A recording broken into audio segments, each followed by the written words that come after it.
In April 2025, Google launched a framework called the Agent Development Kit. It shipped 3 classes: SequentialAgent, ParallelAgent, LoopAgent. The documentation for all 3 contains the same sentence. The class is, quote, not powered by an LLM and is thus deterministic in how it executes. Google had named 3 deterministic workflows agents, while explaining on the same page that they weren't. 4 months earlier, Anthropic had published a post titled Building Effective Agents. It drew a line. Workflows, they wrote, are systems where LLMs and tools are orchestrated through predefined code paths. Agents are systems where LLMs dynamically direct their own processes and tool usage. The distinction is about who controls the loop, the developer's code or the model. When an engineer decides to build an agent, what they are actually deciding is whether to put the LLM in the driver's seat or keep it on a leash. That choice changes cost, latency, reliability, and the category of thing that can go wrong. Before December 2024, no one had drawn that line cleanly. In September 2025, the programmer Simon Willison surveyed his followers and collected 211 definitions of the word agent. He fed them to Gemini. Gemini returned 13 distinct conceptual clusters.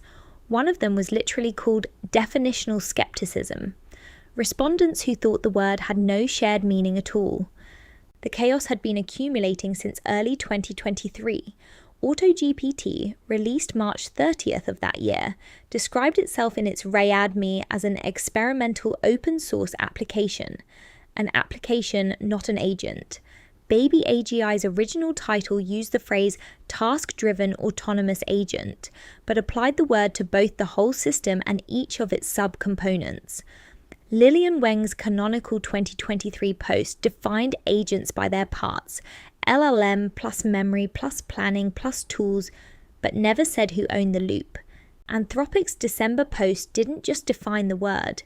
It enumerated 5 patterns the industry had been calling agents and classified all 5 explicitly as workflows. Every one of them involves LLMs and tools. In every one, the developer's code, not the model, decides what runs next. The post's recommendation was plain. Most of the time you don't want an agent at all. Workflows are cheaper, more predictable, and easier to debug. Agents in Anthropic's taxonomy are what's left over. Systems where the model decides which tool to call, decides when to stop, decides what to try next when the last attempt failed. Start simple, only reach for an agent when the problem genuinely can't be scripted. But 4 months later, LangChain's CEO Harrison Chase published a response. Its title was How to Think About Agent Frameworks. Chase quoted Anthropic's definition word for word. He wrote, quote, I like Anthropic's definition better. Their definition of an agent is much more precise and technical. Then, 1 paragraph later, the hedge. Quote, nearly all of the agentic systems we see in production are a combination of workflows and agents. The hedge let LangChain keep calling LangGraph an agent framework. LangGraph, in its own documentation, is an orchestration library. Developers write state machines, nodes, edges, conditional transitions. The developer, not the model, controls the loop. The GitHub page reads, build resilient language agents as graphs. By Anthropic's definition, a graph is the opposite of an agent. By LangChain's marketing, it is one. Look closer at what Google shipped. SequentialAgent's subtasks run in the order the developer lists. ParallelAgents run concurrently. LoopAgents cycle until the developer's max iterations parameter cuts them off. The developer in every case owns the control flow. The class is called an agent anyway. OpenAI managed 3 definitions in 6 months. Swarm, October 2024, an agent is, quote, a set of instructions with a set of functions. Operator, January 23, 2025, an agent is, quote, an AI capable of doing work for you independently. The Agent's SDK, March 2025, an agent is, quote, a large language model configured with instructions, tools, and optional runtime behavior. Same company. 3 definitions. Only the third one aligns with Anthropic's line. When the same word means 4 different things to 4 different vendors, the engineer trying to decide whether to build one can't ask the question anymore. Should I build an agent or a workflow? Under LangChain's taxonomy, those are the same thing. Under Google's, the agent is the workflow. Under OpenAI's, the agent is whatever was in the marketing deck that quarter. Under Anthropic's, you should almost never build one. The real production agents are instructive. Claude Code, Anthropic's own coding agent, is, per engineer Boris Cherny, a single-threaded master loop. Flat message history. Sub-agents can only be spawned 1 level deep. Cherny's quote in the Pragmatic Engineer interview: "Every time there's a new model release, we delete a bunch of code. For example, with the 4.0 models, we deleted around half the system prompt." The architecture is minimalist on purpose. Cognition, the team behind Devin, went further.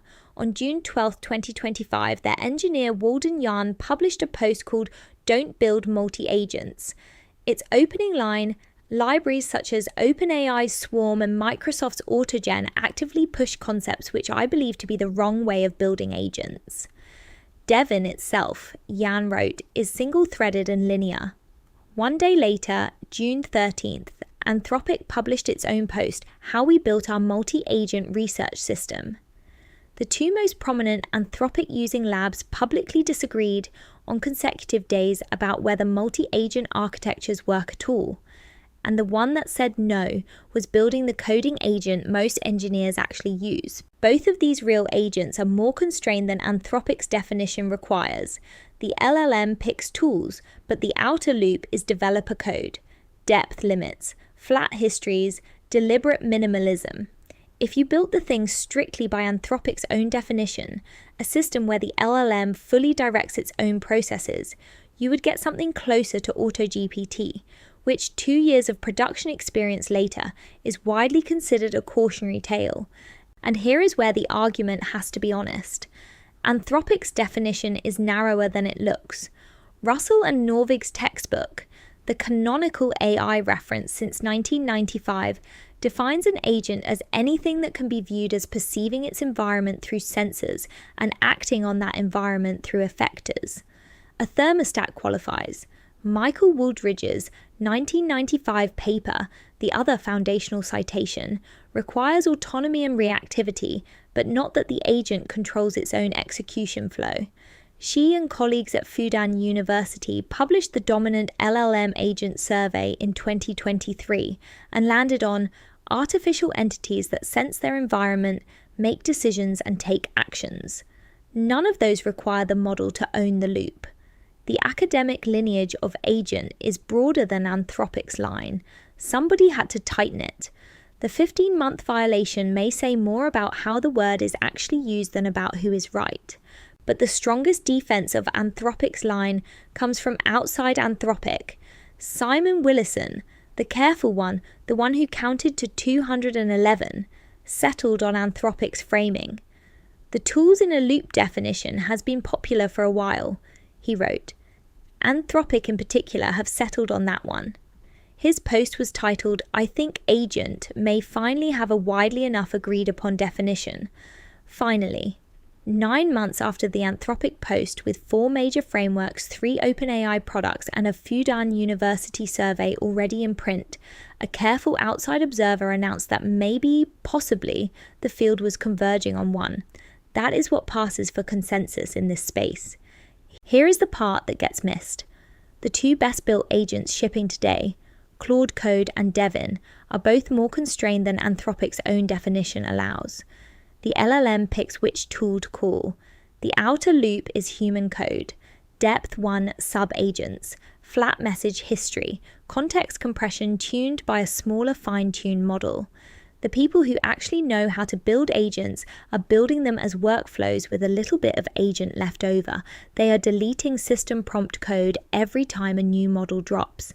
They are refusing to spawn more than one sub-agent at a time. They are, in Yan's words, betting on the principle that the simple architecture will get you very far. The 5 pattern list that Anthropic's December post actually recommended Prompt chaining, routing, parallelization, orchestrator workers, evaluator optimizer is what most teams should have been building all along. A few dozen lines of code, a developer-written loop, a few tool calls. The version the framework sold you was longer, more expensive, and harder to debug. Google still ships this sentence.